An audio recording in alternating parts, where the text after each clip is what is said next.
Hi friends, welcome back to my YouTube channel. ಇವತ್ತು ಮಂಗಳವಾರ simple ಆಗಿ ಟೊಮೊಟೊ ಚಿತ್ರಾನ್ನ ಮಾಡ್ತಾ ಇದ್ದೀನಿ. ಮಕ್ಕಳು ಬಾಕ್ಸ್ಗೆಲ್ಲ ರೆಡಿ ಮಾಡಿ ಮಕ್ಕಳನ್ನೆಲ್ಲ ಸ್ಕೂಲಿಗೆ ಕಳಿಸಿ ನಮ್ಮ ಮನೆಯವರಿಗೆ ಕಸ ಗುಡಿಸಿ ನೆಲ ಒರೆಸಿ ಕೊಟ್ಟೆ ಮನೆಯನ್ನೆಲ್ಲ. ಸೊ ಅವರೇ ದೇವ್ರಿಗೆಲ್ಲ ಹೂ ಹಾಕ್ಬಿಟ್ಟು ಪೂಜೆ ಕೂಡ ಮಾಡಿದ್ರು. ಇದು ಸೋಮವಾರದ ಕಂಟಿನ್ಯೂಷನ್ ಬ್ಲಾಗು. ವರಮಹಾಲಕ್ಷ್ಮಿ ಹಬ್ಬಕ್ಕೆ ಕ್ಲೀನಿಂಗ್ ಸ್ಟಾರ್ಟ್ ಮಾಡ್ತಿದ್ದೀನಿ. ಸಜ್ಜೆ ವಾರ್ಡ್ರೋಬ್ಗಳಲ್ಲಂತೂ ಡ್ರೆಸ್ ತೆಗೆದ್ಬಿಟ್ಟು ಕ್ಲೀನ್ ಮಾಡಿಕೊಂಡೆ. ನೆಕ್ಸ್ಟು ಸ್ವಲ್ಪ ನೀರಿಗೆ ಎಸೆನ್ಷಿಯಲ್ ಆಯಿಲು ಮತ್ತು ಕರ್ಪೂರ ಹಾಕಿ ನೀಟಾಗಿ ಒರೆಸ್ಕೊಂಡು, ಈಗ ನೋ ಎಂಟ್ರಿ ಅಂತ ಇಟ್ಟು ಸಿಗುತ್ತೆ, ಎಲ್ಲ ಅಂಗಡಿಗಳಲ್ಲೂ ಇದು ಸಿಗುತ್ತೆ. ಅದನ್ನು ಸಜ್ಜೆ ಕಾರ್ನರ್ಲಿ ಇಡ್ತಿದ್ದೀನಿ. ಇದರಿಂದ ಜಿರಳೆ ಹಲ್ಲಿ ಯಾವುದು ಬರೋದಿಲ್ಲ. ನಿಜವಾಗ್ಲೂ ಇದು ತುಂಬ ಚೆನ್ನಾಗಿ ವರ್ಕ್ ಆಗುತ್ತೆ. ನಾನು ಯಾವಾಗಲೂ ಈ ರೀತಿಯೇ ಮಾಡೋದು. ಕೆಳಗಡೆ ವಾರ್ಡ್ರೋಬ್ಗಳಲ್ಲಂತೂ ನಾವು ಅವಾಗವಾಗ ಯೂಸ್ ಮಾಡ್ತಿರ್ತೀವಿ, ಕ್ಲೀನ್ ಮಾಡ್ಕೊತಾ ಇರ್ತೀವಿ.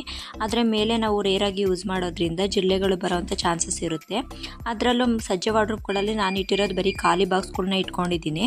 ಅದರಲ್ಲಂತೂ ತುಂಬ ಜಿರಳೆಗಳು ಇರುತ್ತೆ. ಬಟ್ ಇವತ್ತು ಕ್ಲೀನ್ ಮಾಡಿದಾಗ ಒಂದು ಜಿರಳೆನೂ ಸಿಗಲಿಲ್ಲ. ಈ ವಿಡಿಯೋ ನಿಮಗೆಲ್ಲ ಇಷ್ಟ ಆಯಿತು ಅಂತ ಅಂದ್ಕೊತೀನಿ. Thank you for watching.